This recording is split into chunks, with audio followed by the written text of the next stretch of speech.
이 땅의 영성에 대한 통합된 그리스도교 관점을 소개하고 나누기 위해 기독교 대한 선교교회 소금빛 교회에서 설립하고 후원하는 파이미니스트리 푸뉴마티코스 연구소 제공 유진 피터슨 목사님의 팔복 강좌 5분 낭독입니다. 오늘은 팔복 두 번째, 슬퍼하는 사람 네 번째, 마지막 시간입니다. 다시 슬퍼한다는 것이 무엇인지를 이야기하겠습니다.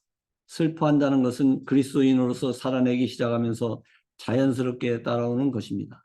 슬퍼하는 마음은 그리스도인으로서 이 땅에서 살아가면서 무엇인가 부딪히는 것을 알고 또한 자신 안에 주님께 순종함에 있어 그렇게 하지 못하게 만드는 무엇인가가 있다는 것에 대한 분명한 인식으로부터 시작합니다. 슬퍼하는 마음은 이 땅에 하나님 없이는 채워지지 않는 그 무엇인가를 인하여 따라오는 회한이 있음을 인식하는 것입니다. 또한 슬퍼하는 마음은 한 개인이 예수님을 구세주로 믿게 되었을 때 가졌던 격렬한 기쁨이 있었기에 생깁니다. 우리 모두는 말로 다 표현할 수 없는 하나님을 경험한 기쁨을 가지며 그리스도인이 되었습니다.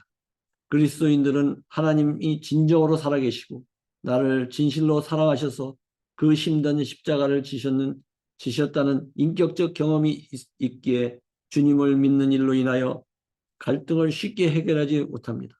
예를 들어보겠습니다.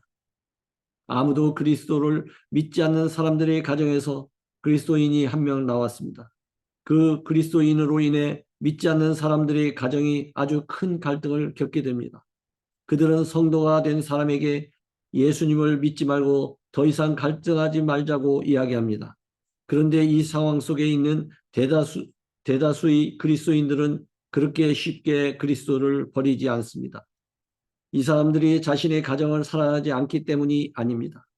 그들은 자신의 가정으로부터 받은 그 인격적인 사랑과 마찬가지로 보이지 않는 분, 야훼 하나님이라고 고백하는 그분으로부터 인격적인 사랑을 경험했습니다.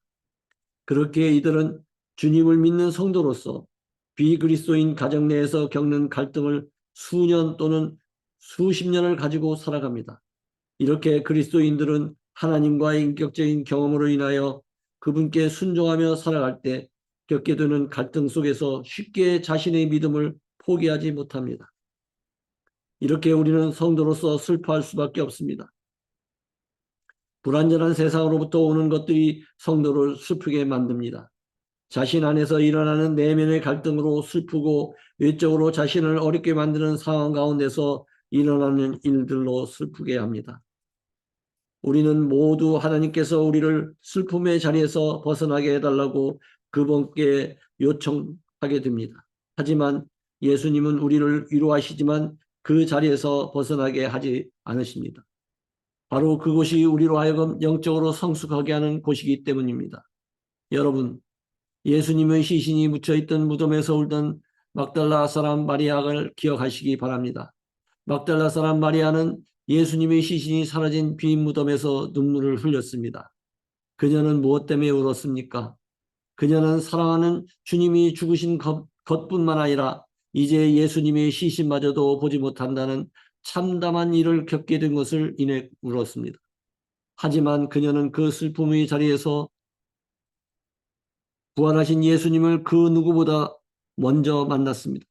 베드로와 요한도 빈 무덤을 확인하러 같이 왔었지만 그들은 무덤이 실제 빈 것을 확인하고는 그냥 그 자리를 떠남으로 인해서 부활하신 그 사랑하는 예수님을 먼저 뵙지 못했습니다.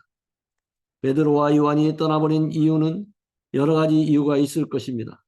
그 자리에 있다간 괜한 봉변을 당할 것을 두려워했을 수도 있고 이 일을 어떻게 해야 하는가에 대해서 다른 사람들과 함께 논의하기 위해서 그 자리를 떠날 수도 있습니다. 하지만 어떤 이유든 그들은 그 자리를 떠남으로 인하여 슬퍼하지 못했고 그러므로 인하여 부활하신 예수님의 영광을 먼저 보지 못했습니다. 여러분, 우리가 슬퍼하는 그 장소에서 우리는 주님의 더 큰 영광을 보게 됩니다. 하지만 우리가 슬퍼하는 그 장소에서 생기는 갈등을 그저 해결하는 데만 집중한다면 우리는 영적으로 성숙할 수 없습니다. 그리스도인들의 영성은 어떤 갈등의 순간에 일어날 때 그 문제를 풀고자 그 자리를 떠나는 것이 아닌 오히려 하나님께 나와 슬퍼하는 것입니다. 이스라엘 민족은 애가로 이것이 무엇인지를 우리에게 알려줍니다. 그들이 가졌던 갈등의 순간에 슬퍼하며 하나님께 찬양과 기도로 나아갔습니다. 이것이 바로 애가입니다. 성경에 나오는 신실한 하나님의 자녀들은 슬픔의 장소에서 하나님을 향하여 울었습니다. 이렇게 하나님께 슬퍼하며 나아갔던 그들은 하나님으로부터 오는 위로를 맛봤습니다. 예수님이 말씀하신 팔복의 두 번째 구절이 바로 이것입니다. 우리가 전적으로 하나님의 위로를 가지고 오는 것이 아니고 그렇다고 전적으로 그저 가만히 앉아서 하나님께서 주시는 위로를 받는 것도 아닌 하나님께서 우리와 함께하는 삶을 통하여 위로가 주어집니다. 하나님께 슬퍼하는 사람은 참으로 복이 있습니다. 그 사람은 자신과 세상을 향해 슬퍼합니다. 그 슬픔은 참으로 귀합니다. 하나님께서는 그 사람이 슬퍼하는 그 장소에서 위로하십니다. 오늘 내용은 여기까지입니다.